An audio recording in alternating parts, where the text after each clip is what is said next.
Gracias, Padre, por amarnos, por la oportunidad que nos da de estar juntos, Padre. De bendecir tu nombre, de exaltarte a ti por todas las cosas, Señor. Ministranos tu palabra, Señor, en esta mañana y permítanos comprender lo que tienes para nosotros. Que estos momentos sean un momento de comunión contigo, con nuestros oídos abiertos y atentos, Señor, a estas instrucciones, no solamente para llenarnos de conocimiento, sino para aprender a caminar contigo, Señor. Por eso quiero honrarte en esta mañana y unirme con mis hermanos, Señor, y que tu voz sea la que nos instruye, la que nos dirige, la que nos guarda y la que nos permite disfrutar de tu comunión. Muchas gracias, mi Dios, mi Rey. Muchas gracias te doy en el nombre de Jesús de Nazaret. Amén, Señor. Amén. Uno de los me he querido detener bastante en algunas enseñanzas. Antiguamente tenía el afán de tener un mensaje y darlo todo, y así fuera hora y media, pero lo quería dar todo. Ahora estoy en un tiempo como de más apaciguado, como ser más conciso con las cosas, y algo que es bien importante es lo que hacen el ganado cuando comen. Ellos van, comen un tiempo, comen, almacenan y luego se recuestan a un lado, por no decir se echan en un lado, y comienzan a rumiar, ¿sí? A rumiar. Y es interesante porque es lo que nos pide la palabra. Disciérnala, mastíquela. Usualmente nosotros nos comemos todo entero. Y sobre todo, a veces decimos, si el pastor lo dijo, es así. Espere, yo me puedo equivocar. Pero cuando estamos en la palabra, con la palabra, la examinamos, y es interesante. Yo les doy testimonio que tal vez antes de pandemia, ya ni sé cuánto tiempo duré como pastor, o estuve como pastor, al menos aquí en Sinaí desde el año 94, más o menos. 92 creo que fue. 94 ya como oficialmente pastor. Nunca he crecido tanto en el conocimiento de la palabra como de pandemia para acá. Sí, sí conocía la palabra antes, hice un seminario. De hecho creo que 3 seminarios. De 4 años, 5 años. Y siempre estoy actualizándome. Pero nunca como el día que empezó pandemia, 5 años atrás más o menos acabamos de pasar. ¿Sí, 5 años? Sí. Nunca conocí tanto de la palabra, ni conocí tanto a Dios. Y si yo pudiera hacer un corte entre antes de pandemia y pandemia, puedo decir, me puedo identificar con lo que dijo Job. De oídas le había oído, ¿sí? Pero ahora mis ojos te ven, yo te preguntaré y tú me enseñarás. Y algo que yo toda la vida, desde que el día que me convertí, y mejor el día que empecé un liderazgo en una iglesia, que fue a los 3 meses de haberme convertido, yo ya casi era líder de la iglesia. Fue un crecimiento expreso. Pero yo soñaba desde ese tiempo todos los días enseñar. Dije, Señor, pero yo me imaginaba todos los días yendo a la iglesia y que viniera gente a orar. Pero nunca, los planes de Dios no son nuestros planes. Y eso lo dice la palabra. Siempre hubo un sueño en todos los días poder, y cuando hacíamos las semanas de clamor para mí era una delicia. ¿Cuántas semanas de clamor hicimos? Que fueron momentos preciosos en la palabra. Pero Dios se mueve en diferentes formas. Yo no puedo decir, no solamente a través de las semanas de clamor, fueron tiempos bonitos. De pronto un día de estos vamos a hacer una semana de clamor y vamos a ver según los tiempos lo hacemos, o bueno, algo por indicaciones de Dios. Pero fueron tiempos bonitos de conocimiento de Dios, de vigilias, de ayunos, de clamor al Señor. Todos esos tiempos es interesante. Pero lo más bonito de todo es que a medida que usted va creciendo al Señor, va teniendo una intimidad que ya no quiero decir de que no es necesario reunirnos. Al contrario, la palabra dice que debemos reunirnos, que no perdamos la costumbre, entre otras cosas dice. Pero a medida que la mejor manera de conocer a Dios es cuando tú diario lo practicas. Habla con Él donde quiera que esté, así sea en medio de todas las ocupaciones que tiene, puedes sentir esa presencia de Dios. Aquí nos unimos, y qué lindo, cómo me gusta ver cómo estamos hoy, y crecer en esa palabra, de esa dirección de Dios. Pero lo más importante es todo lo que Dios te ha enseñado, póngalo en práctica. Ponerlo en práctica. Porque eso es lo que va a dar resultados y va a convencer realmente de que hay un Dios que hemos perdido tantas oportunidades por no practicar lo que Él nos ha enseñado. Y algo que el Señor me ha recalcado mucho, pues justamente eso, dígale a mi pueblo que ponga en práctica lo que yo les he enseñado. Porque si no, se van a llenar de conocimiento y van a necesitar otra Biblia, que no diga lo que dice esta Biblia. ¿Sí? Ya se la sabe toda. Pero ¿qué tanto de lo que sabe lo ha practicado? En eso consiste, justamente, y en los devocionales le he venido compartiendo de la forma como, lo que significa ser cristiano. Ser cristiano no es un título, ni porque va a una iglesia cristiana. Es más, las personas que inclusive no van a ninguna iglesia dicen que son cristianos. Pero por título, más no por práctica. El cristiano se conoce porque practica, porque quiere ser como fue Cristo. Por eso se le dijeron cristianos. Y se ha vuelto tan común la palabra que usted le pregunta a cualquier persona, ¿eres cristiano? Sí. Pero lo dice porque asisten a una iglesia, mas no porque practican una palabra. El cristiano se conoce porque practica, quiere ser como Cristo. Inclusive ahí en el libro de los Hechos, se le llamaron cristianos casi como una burla, porque ellos trataron de ser lo que hacía Jesús. Lo que hacía Jesucristo. De ahí se tomó el nombre de cristianos. No dijo el Señor Jesucristo, ahora ustedes de aquí en adelante se van a llamar cristianos. Inclusive la palabra evangélico. A veces como a muchos no les gusta. Significa que lleva buenas nuevas, que lleva buenas noticias. Eso significa. Entonces, al volver las cosas tan común y no conocer realmente el significado de las palabras, como que nos quitamos un compromiso y simplemente, sí, yo asisto a una iglesia, ¿pero eres cristiano? Sí, claro, asisto a una iglesia, ¿pero eres cristiano? Creo que si hubiéramos un autoexamen en todas las iglesias, no sé cuántos realmente fuéramos cristianos. ¿Sí? No te vas a salvar por un título, ni porque asistes a una iglesia cristiana. Te vas a salvar por tu relación con Dios. ¿Amén? Y eso tiene que ser claro. Sí, cuando era niño mi papá y mi mamá me llevaban a la iglesia y allá me hicieron hacer la oración de fe. Me hicieron hacer la oración de fe. Pero nunca hubo una convicción. Y eso te llevó a un endurecimiento de corazón y a una pasividad espiritual que ni siquiera comprendió quién era Dios. ¿Hay un Dios? Sí. Y si existe un Dios, ¿por qué hay tanta maldad? Es lo que generalmente dicen, ¿no? ¿Por qué hay tanta maldad? Por la maldad del hombre. Simplemente.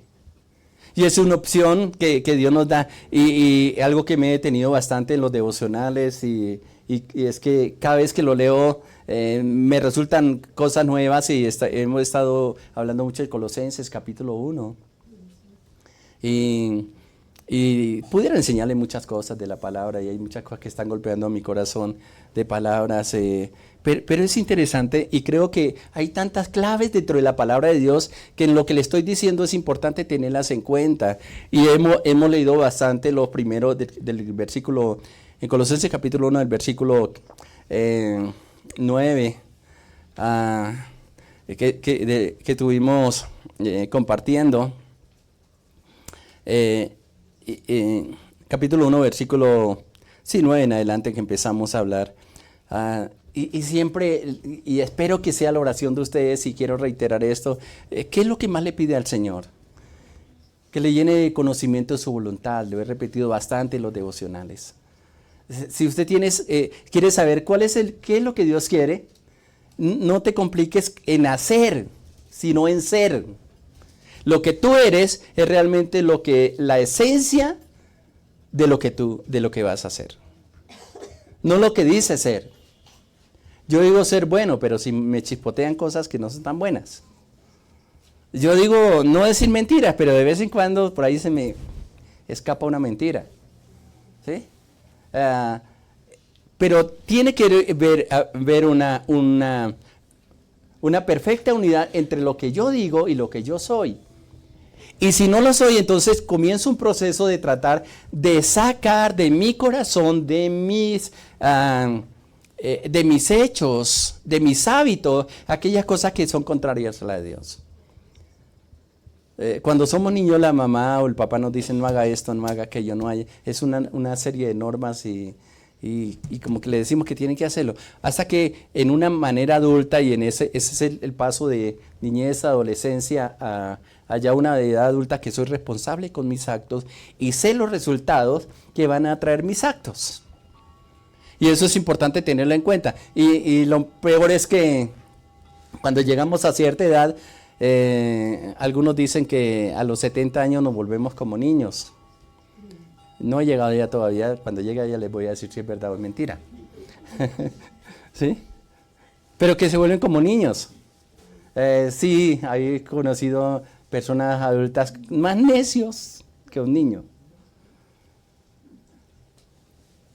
Y es verdad, he estado al lado de personas mayores y se vuelven así. Y tanto que los hijos dicen, mamá, papá, usted ya como que se está volviendo como así.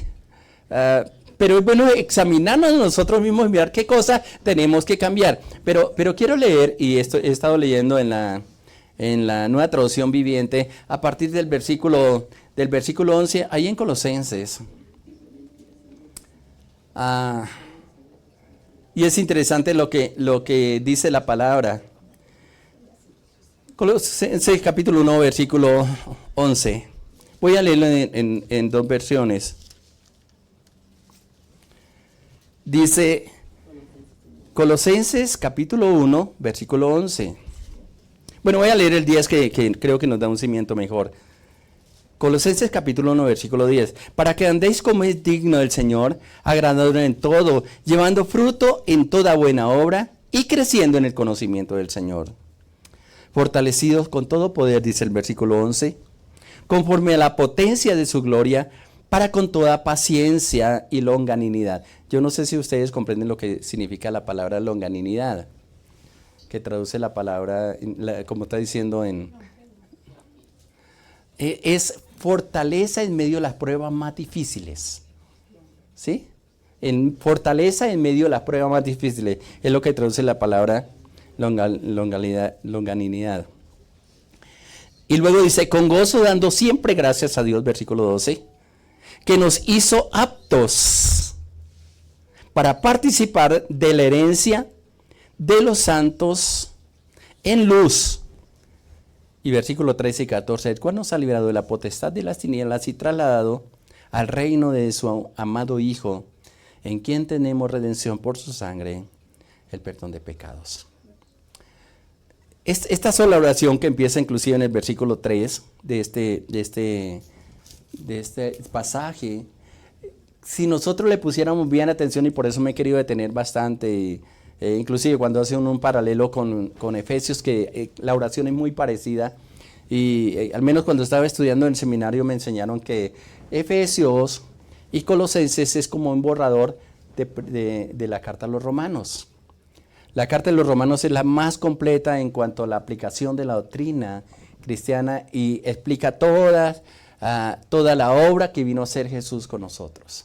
Y es bien interesante y bien profunda, y son muy parecidas el escrito de Pablo a los Efesios que a Colosenses, y tal vez no recuerdo la cronología.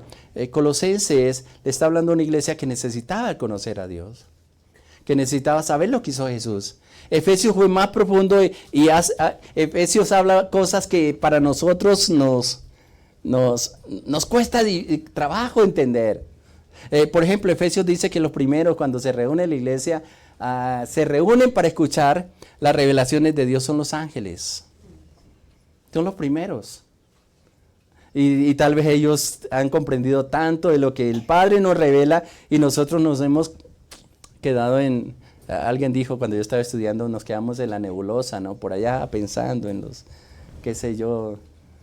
Recuerdo cuando estaba aprendiendo los primeros años, yo pensaba más en la hora de recreo que en lo que me estaban enseñando los profesores. Y yo no sé si algunos van a pensar más lo que van a hacer después de la reunión que lo que realmente Dios le está enseñando en sus vidas. Cuando tú aprendes a masticar, a rumiar, como decía al principio, a repasar lo que Dios le ha enseñado, comienzas a ser edificado y te comienzas a mirar como un espejo. Que te miras a ti mismo y creo que ahora 8 días, no sé si hace 8 días yo le decía que a veces con el teléfono que yo les daba la ilustración, ¿a quién se mira ahí? ¿No? Una cosa es mirar con la cámara por este lado y aquí puedo mirarlo todo, y otra cuando le doy aquí clic me miro a mí mismo. Es totalmente diferente. Y yo les decía ahora 8 días que el peor enemigo somos nosotros mismos. Y yo recuerdo que hace años cuando nos reuníamos con un grupo de, hoy ya son jóvenes mayores, creo que Diego estuvo ahí. Nos reuníamos en la sala de casa ahí sentados, y a un cántico que yo les colocaba, era de Patricio Mena de Ecuador, y allí él entona una canción que dice, el peor enemigo eres tú. Nos cuidamos de todo el mundo menos de nosotros mismos. Pablo decía, ten cuidado de ti mismo y de la doctrina. Porque por ella vas a cuidar tu salvación, pero también a los que te oyeren. Y a veces somos descuidados. Y acabamos de aprender una verdad, pero seguimos aprendiendo o seguimos practicando lo que normalmente nosotros hacemos. Ahora, a partir del versículo 11, permítanme, lo voy a leer en la Nueva Traducción Viviente. Dice, también pedimos, dentro de esa oración, ahí de Colosenses capítulo 1, también pedimos que se fortalezcan con todo el glorioso poder de Dios para que tengan la constancia y la paciencia que necesitan. Es difícil permanecer en la vida cristiana si Dios no nos ayuda. El evangelio no es para cobardes, es para valientes. Porque siempre nos va a llevar a renunciar a cosas que nos gustan a nosotros, pero que van a afectar un futuro. Y Dios no quiere eso, Dios quiere lo mejor para nosotros. No que nos volvamos esclavos, al contrario. En las primeras etapas de mi vida tuve la plena libertad de hacer lo que comúnmente dicen los jóvenes, lo que a mí se me da la gana. Tuve consecuencias. Pero nunca tuve la libertad que tengo hoy en día. Me puedo mover como por donde quiera.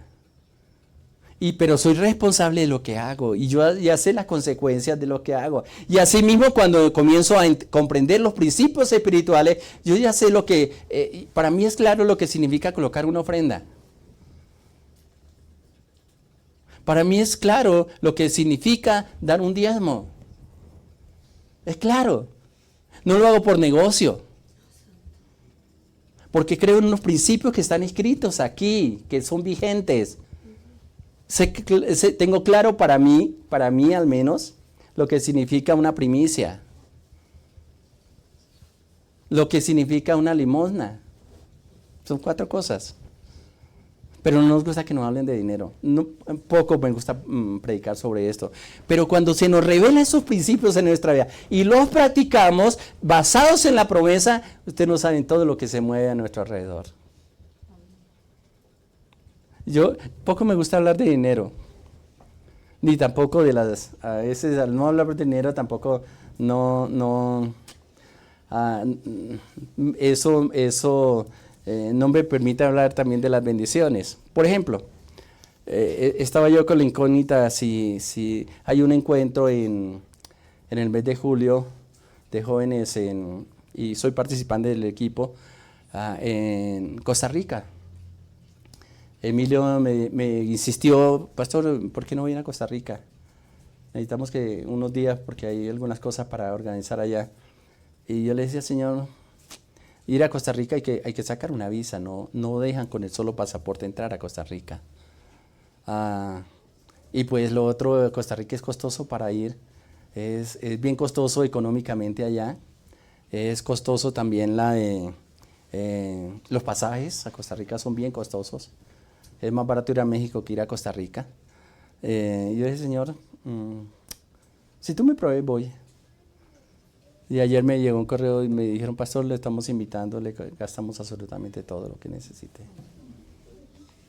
No lo pedí. Y yo le dije, Señor, si tú me necesitas, voy. Si no, aquí estoy contento con mis hermanos, con mis hermanas.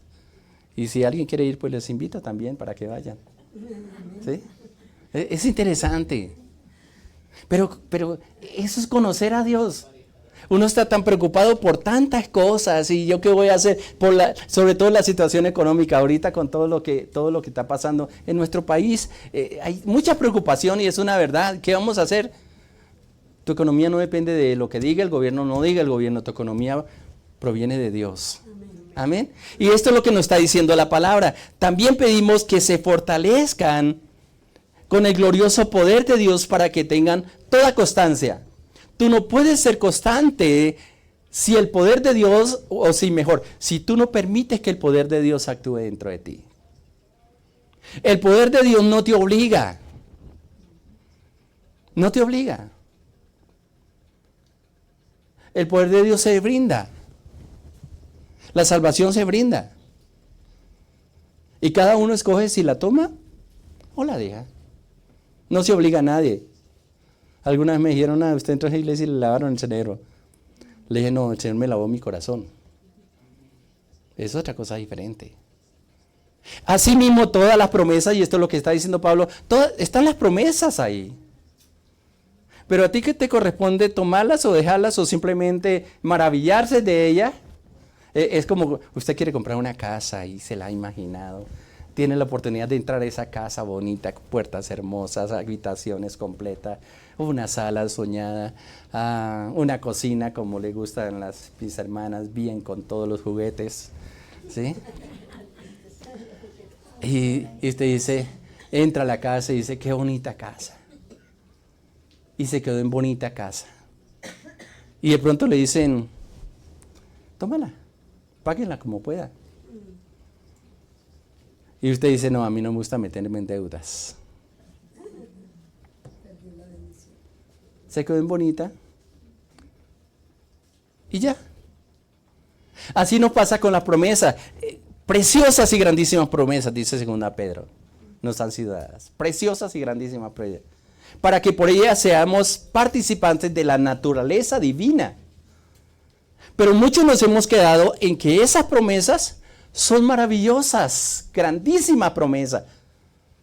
Y esa promesa se cumple cuando usted da el paso de fe. Señor, no sé cómo va a ser, pero si tú me das la convicción de que esto es para mí, yo lo tomo. Yo lo tomo. Es como, voy a hablar bueno, aquí no hay, una joven que está pidiendo un esposo, ¿no?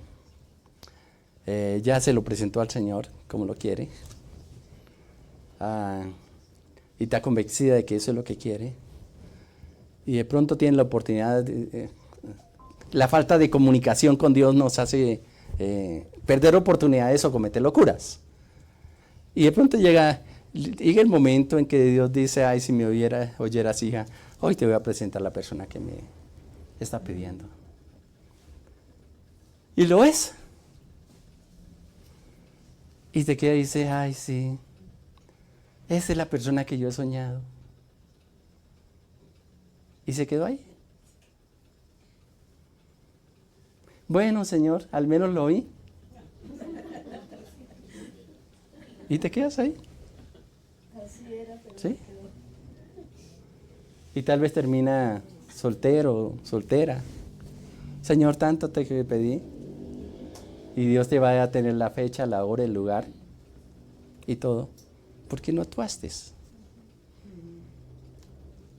¿Se acuerda cuando Jesús está hablando de los talentos? A uno le dio 5, a otro 3, a otro 2, a otro 1. Los de 5, 3 y 2 los multiplicaron. Pero el que tenía 1 lo enterró.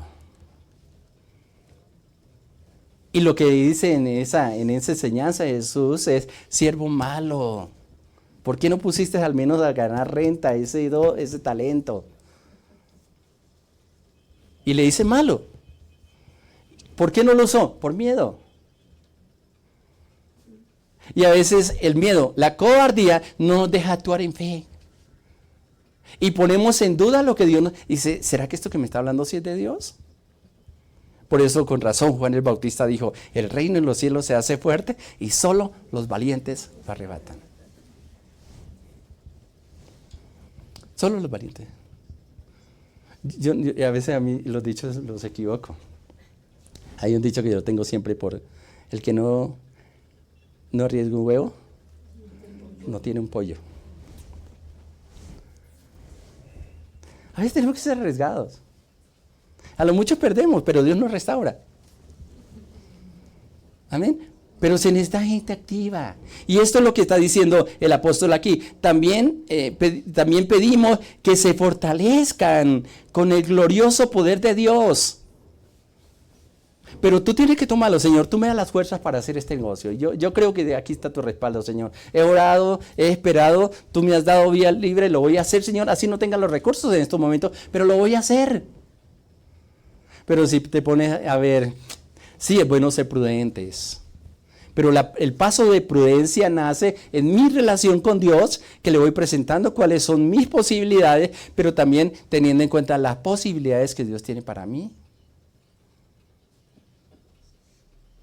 A mí me gusta leer el pasaje donde Jesús tiene que alimentar a 5,000 personas. Y le pregunta a los discípulos, denle ustedes, o le dice a sus discípulos, denle ustedes de comer. Y él dice, ¿de dónde? Lo único que hay es que aquí hay un muchacho que tiene algo muy poco. ¿Qué tenía? Unos peces y unos panes. ¿Pero qué es esto? Y él le dice, tráigalos acá. Y solo con eso alimenta a 5,000 personas. Hasta las canastas parece que se multiplicaron. Porque recogieron 12 cestas. Bien, yo creo lo que dice la palabra. Y esto nos da una enseñanza muy precisa, que lo que tenemos es la semilla para alcanzar cosas mayores. Si yo tuviera plata, negociaría. Y pensamos, siempre el obstáculo primero, ¿no? Siempre el obstáculo. Y eso es lo que, al menos en mi caso, he aprendido de Dios. Hay cosas que el Señor pone en mi corazón el hacer. Por ejemplo, tengo que ir a un taller a Montería. La situación está bien complicada ya. Todas las iglesias, menos la que nosotros tenemos, están siendo extorsionadas. Todas, ahí en el pueblo, todas. Y si no amenazan al pastor, amenazan a los miembros. ¿Sabe quiénes son los que ofrendan, los que no ofrendan? Tienen un control absoluto casi sobre el pueblo. Ellos saben quién llega, quién vino, con quién vino. Y yo pudiera decir, uy, no, es muy peligroso ir por allá. Pero cuando el Señor le dice, vaya. Si tiene temor, no, mejor no lo haga. Porque el temor le abre las puertas al enemigo. Amén. Pero radiquen eso. Y vuelvo y reitero lo que dice la palabra. También pedimos que se fortalezcan con todo el glorioso poder de Dios para que tengan constancia. Lo que no hemos podido alcanzar, muchas cosas no hemos podido alcanzar, es justamente por la falta de constancia en nosotros. Yo digo, parecemos los bombillitos del arbolito de Navidad, ¿no? Intermitentes. ¿Sí? Alumbramos de vez en cuando. Y eso no quiere decir es que de vez en cuando que voy a la iglesia, sino mi constancia de estar conectados con Dios en todo momento. Amén. No es por las veces que vengan o no vengan a la iglesia, es por la relación que ustedes tienen con Dios en una forma personal. Es allá afuera. Aquí nos fortalecemos, nos abrazamos, nos bendecimos unos a otros, pero la mayor batalla la tenemos allá afuera. Y es allá afuera donde más vamos a necesitar la presencia de Dios en nuestras vidas. Aquí nos tomamos las promesas, somos edificados, somos desafiados, pero allá afuera, y hay un cuadro que siempre que digo esto, me acuerdo cuando estaba estudiando los primeros años, A veces nos castigaban mucho si nos agarramos a golpes entre el colegio, entre la escuela. Pero teníamos un patio, un sitio cerca donde decían, nos vemos en tal parte. Ya nos hacían la rueda y venga para que nos agarramos a golpes. Y cuando llegamos a la casa, no, fue que me caí. Con el enemigo es muy parecido. Él aquí no se mete. Él aquí Pero sí, espere que salgan. Nos vemos allá afuera. Nos vemos en la esquina. ¿Sí? Y según lo que usted tenga de Dios, así mismo vas a hacer frente para que se mantenga constantes. Y la paciencia que necesitan. El problema con nosotros es que Dios nos da una promesa. Dios te puede decir, yo he separado a tu hijo para gloriarme en él. El problema que tenemos es que Dios nos habla una parte y tomamos esa parte. ¿Por qué no dijo Dios eso? ¿Te has puesto a pensar? Y uno dice, ay sí, amén, Señor, mis hijos son para tu gloria y tú los vas a usar, Señor. Y lo comienza usted a ver en la droga, borrachos, desanimados, endurecidos de corazón, rebeldes, difíciles, algunos hasta en la cárcel. Y uno dice, ¿y dónde está la promesa de Dios? Te voy a decir por qué se lo dijo Dios. Porque el camino que él iba a recorrer era un camino difícil, para que no perdiera la fe, sabiendo que algún día, después de un proceso, puedan llegar a ser lo que él se puso hacer con tu hijo. No lo entendemos. Pero lo que nos aferra, nos ayuda a mantenernos firmes en medio de esos promesas, fue esa promesa de Dios. Él no te dijo, tu hijo va a pasar por una cárcel, por la droga, por no sé qué, por aquí, por allí. Si te dice eso, primero te desanimas. A lo mejor dirías, ¿sabe qué? Mejor, Señor, te lo envío.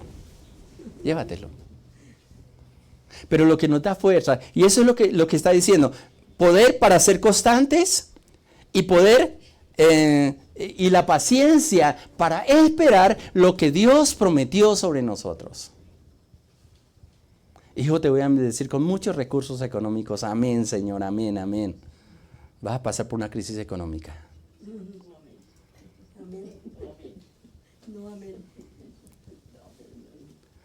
Pero después de esa crisis económica, porque es que, quiero explicarme de esta manera.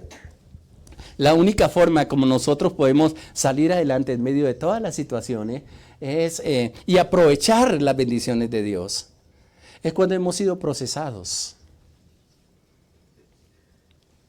Normalmente uno de los problemas que tienen nuestros hijos es que como padres le hemos provisto todas las cosas. Tratamos de hacerlo. Amén. Tratamos de darle todo lo posible. El problema es cuando nosotros no podemos cubrirle, ya le toca a ellos. Entonces no valoran mucho lo que tienen. Yo recuerdo, creo que por ahí está mi hijo. El primer carro que tenía, y él aprendió a manejar, le va duro ese carro. Ay, papá, se dañó una llanta. Ay, papá, está... Dice, no, trátelo con cuidado. Sí, papá. Sí, papá. Sí, papá. Hasta que él tuvo su moto y ya empezó a dañársele, a comprar repuestos. Entonces se dio cuenta que no tiene que tratarla tan duro. Tuvo que pasar por el proceso. De lo contrario, no aprenden a administrar lo que Dios les ha dado. ¿Cómo conocemos a Dios? En medio de las promesas. Conocemos a Dios en medio de los desiertos que nosotros pasamos. En medio de las enfermedades, conocemos que Dios es sanador. Amén. Puedo hablar de Dios como sanador por lo que dice la palabra de cómo sanó a cantidad de personas que están escritas en la palabra, pero como los incrédulos dicen, no, es que el papel aguanta con todo. Pero cuando Dios hace las cosas dentro de mí, ya es otra cosa diferente. me doy cuenta que sí es Dios. Sí es Dios. Y puedo hablar con convicción que Dios es sanador porque me ha sanado. Puedo hablar con convicción porque Dios ha sido mi proveedor. No es por lo mucho por las horas extras y no sé qué que me tocó trabajar, sino porque la bendición de Dios está conmigo. Amén. Que Él es el que me provee, el que me saca adelante, el que me ayuda en medio de todas las cosas. Esto es lo que Pablo está compartiéndonos a cada uno de nosotros. Y quiero terminar con un pasaje que estaba meditando esta mañana en el libro de Romanos, capítulo 8,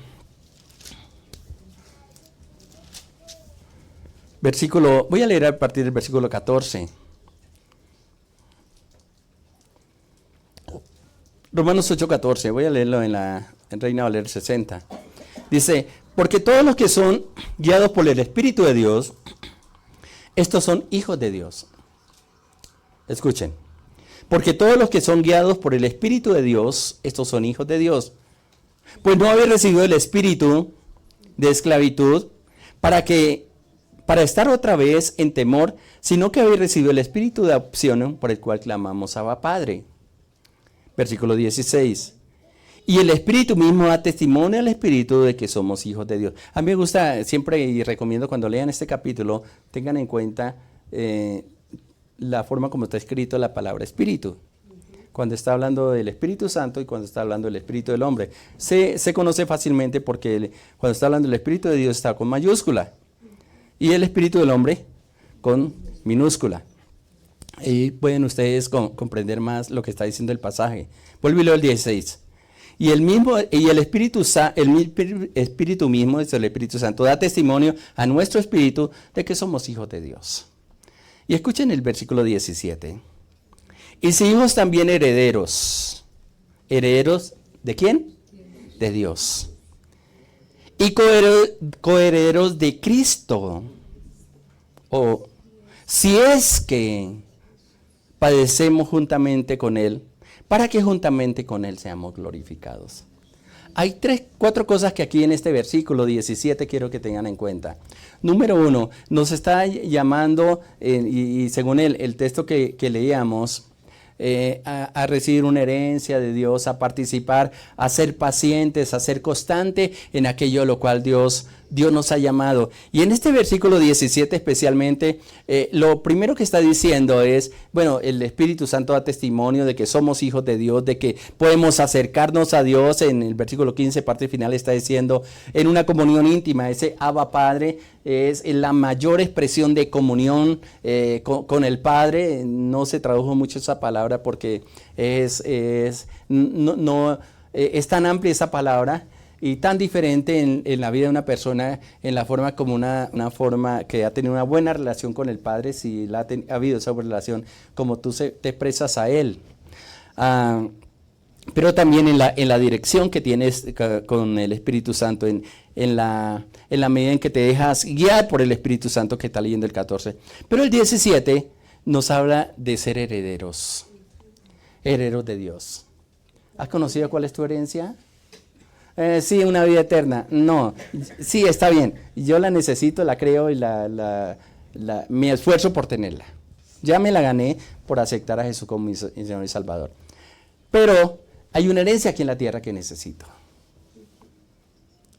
Esa es la que muchas veces nosotros están dadas a través de las promesas. Y cada promesa tiene un compromiso. Hay una herencia que Dios te dio. Pero a veces somos descuidados con esa herencia. Bueno, pues si Dios me la dio, que me la dé. No. Mire cuál es. ¿Cómo la puede ejecutar? ¿Para qué te dio? Hay cosas que Dios ya puso dentro de ti para que llegues a hacer, pero tienes que saber cuál de esas promesas son las que te van a llevar para alcanzar los objetivos en Dios. Por ejemplo, no me gusta hablar en momentos como esto de ministerio, pero es importante para ilustrar. Si Dios te llamó para ser pastor, lo primero que te va a llenar es de paciencia. Un pastor sin paciencia no funciona. Más bien serviría de evangelista o profeta. Los evangelistas y profetas no tienen mucha paciencia. Al pan, pan y el vino, vino. Lo que le dijo, se le dijo, así no le gusta, de malas. Así. ¿Sí? El maestro también tiene mucha paciencia, una hora para enseñar, para decir que Dios es amor. Entonces de acuerdo al llamado que Dios te ha hecho, un empresario, Dios le da las herramientas para que funcione bien.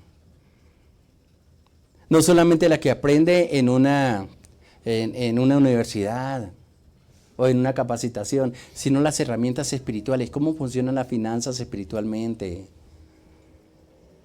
Todo tiene un contexto espiritual. Las tinieblas lo saben bien.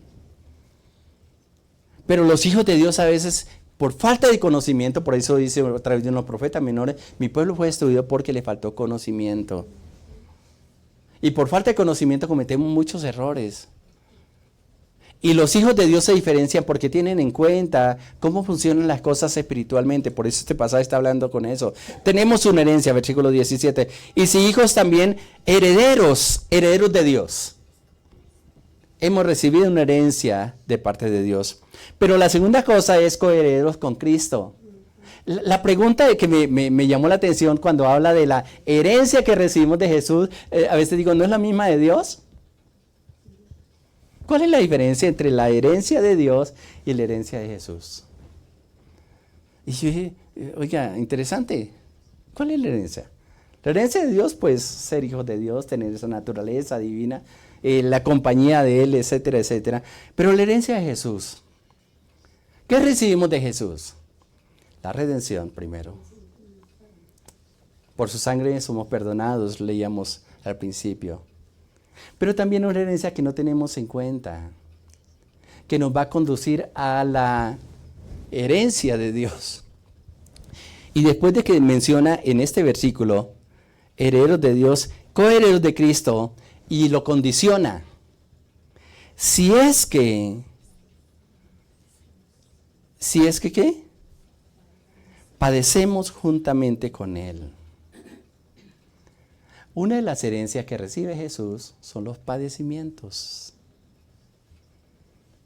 ¿O usted ha visto un cristiano con una buena relación con Dios que no tiene problemas?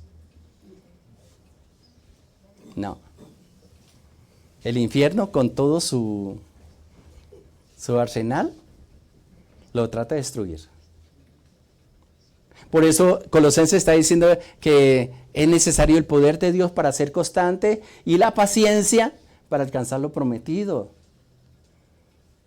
Y aquí parte de la herencia que recibimos es todas las bendiciones en Dios, pero también la herencia de Jesús o de Cristo, como está diciendo ahí, que si es que permanecemos, dice ahí, juntamente con Él. ¿Qué es lo que te motiva para enfrentar los problemas? ¿Sabe qué es lo que yo hago? Hebreo lo dice de una manera más textual, pero lo que yo siempre hago, lo digo de una forma personal, es, Señor, este problema no me va a vencer. Este problema no me va a vencer. Hay temores, hay momentos difíciles. El viernes traté de dar el devocional y no pude, la voz no me ayudó. Yo dije, mejor la dejo quietica y más bien oro por los hermanos y no hago la transmisión. Estaba casi sin voz. Y el Señor el domingo voy a tener voz para compartir con los hermanos. ¿Sí? Son las cosas que Dios hace.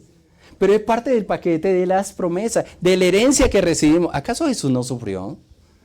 Pudiéramos decir en una forma de liberación, no, Jesús ya sufrió lo que yo tenía que sufrir. ¿Eso dice la Biblia?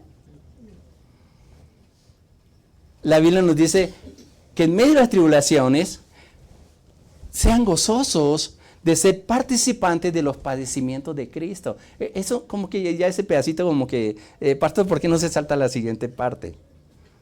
Herederos de Dios, coherederos con Cristo, si es que participamos, dice ahí, si es que padecemos justamente con Él, para que juntamente con Él, esto es con Cristo, seamos glorificados. Nadie puede dar un grito de victoria hasta que no haya ganado la batalla. Y yo a veces le digo, Señor, yo quiero dar muchos gritos de victoria. Y el Señor me dice, o sea que vas a tener muchos conflictos. Y yo le digo, Señor, si tú estás conmigo, no me interesan los conflictos. Me interesa saber de que tú estás conmigo y que la herencia del Padre tengo derechos a tenerlas. Y eso nos fortalece, nos ayuda para enfrentar cualquier situación que estemos viviendo. La vida cristiana no es solamente, bueno, ya recibí a Jesús, me siento en una silla, ahora que vengan todas las bendiciones. No, espere, hay paquetico. Por eso es bueno leerla, nos dice, ¿no? Cuando va a leer un contrato, lean la letra pequeña. Yo no sé por qué dejan la letra pequeña siempre. Y como ya casi no vemos, entonces, no, esa letra tan pequeña ya, eso firmemos de alguna. Lean la letra pequeña. La Biblia, ¿no? Olga está aquí y dice, las Biblias ahora no vienen con letra muy grande. ¿Sí? Tratamos de buscar. Afortunadamente en el teléfono usted le puede ampliar la letra, la fuente. ¿Sí? El computador tiene. Pero más que eso, es esa, ¿qué es lo que me corresponde? ¿Qué es lo que me han dado? ¿Cómo lo puedo administrar? ¿Cómo puedo enfrentar las batallas? ¿Me voy a desanimar porque estoy constantemente en enfermedades? ¿Me voy a molestar? Necesito la paciencia para que, habiendo utilizado la paciencia, podamos salir victoriosos. Y termino leyendo de lo que dice, lo que le citaba de Hebreos capítulo 12, versículo 1. Dice, por tanto, teniendo alrededor nuestro tan grande nube de testigos, está hablando de todo el testimonio del capítulo 11. Despojémonos de todo peso. ¿Qué es lo que más la carga que está llevando? Y del pecado, ¿qué es lo que practicas constantemente que te alejas de parte de Dios? Que nos asedia. Y corramos con paciencia la carrera que tenemos por delante. ¿Cómo puedo correr esa carrera y tener paciencia? Versículo 2. Puesto los ojos en Jesús, el autor y consumador de la fe, el cual, ¿cómo hizo para vencer él? Por el gozo puesto delante de él, sufrió la cruz, menospreció el oprobio y se sentó a la diestra de Dios Padre.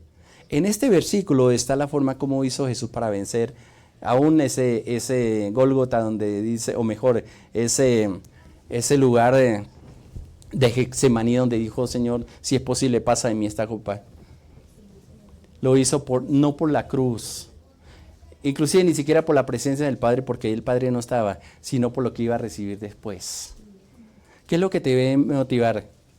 No lo que puedas alcanzar aquí en la tierra, sino lo que puedas alcanzar mucho más allá. Sobre todo, mi hermano, mi hermana, en medio de los problemas, esa parte del versículo 11 de Colosenses, qué importante que es mi oración por ustedes, pero que también sea la oración de ustedes, mis hermanos. Señor, necesito que con tu poder me ayude a ser constante en lo que tú te has propuesto hacer conmigo, Señor, a no desfallecer, a no tirar la toalla, como dice en el término síctico, sino a permanecer firme, Señor. Que si tengan dudas, Señor, trae claridad a mi corazón, en mi vida, pero también la paciencia, Señor. Nos desesperamos. ¿Y ahora qué voy a hacer aquí? No te preocupes, eso le corresponde a Dios. Amén. Y que tú sigas adelante y vas a ver la victoria en el nombre de Jesús. Que te oramos y le decimos, Padre, yo te doy gracias por tu gran amor,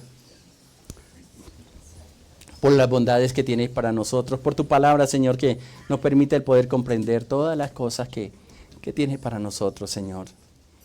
Encomendamos, Señor, nuestra vida en ti esta semana que hemos iniciado, Señor. Que tu presencia nos ayude cada día, Padre, a permanecer contigo, a estar contigo, a ver tu gloria, tu bondad, tu misericordia, Padre, y que podamos siempre reconocer la necesidad que tenemos de ti y también, Señor, recibir el apoyo que tienes para cada uno de nosotros, Padre. Ayúdanos a ser entendidos, a mirar más allá de los problemas, de las dificultades, más allá de las bendiciones, Padre. Que lo más importante es tu presencia en nosotros, Señor. Y permítanos descansar plenamente en tu gracia, en tu amor y en tu misericordia. Bendigo a tu pueblo, a tus hijas, a tus hijos, Señor. Que seamos alimentados con esa palabra, que la podamos retener, pero sobre todo ponerla en práctica, Señor, como un desafío para nuestras vidas, sabiendo que lo más importante que tenemos eres tú, Padre, y que nos ayudará a ser vencedores, Señor. Bendigo a tu pueblo, Señor. Guíales, susténtales, más y más con tu palabra, Señor. Y que el desafío que tú nos das, lo tengamos presente, Padre. Muchas gracias. Te alabo, te bendigo y te exalto, mi Dios, mi Rey. En el nombre de nuestro Señor Jesucristo. Amén, Señor. Amén. Gracias para ti, mi hermano, mi hermana. Adelante, Dios está con ustedes. Muchas bendiciones.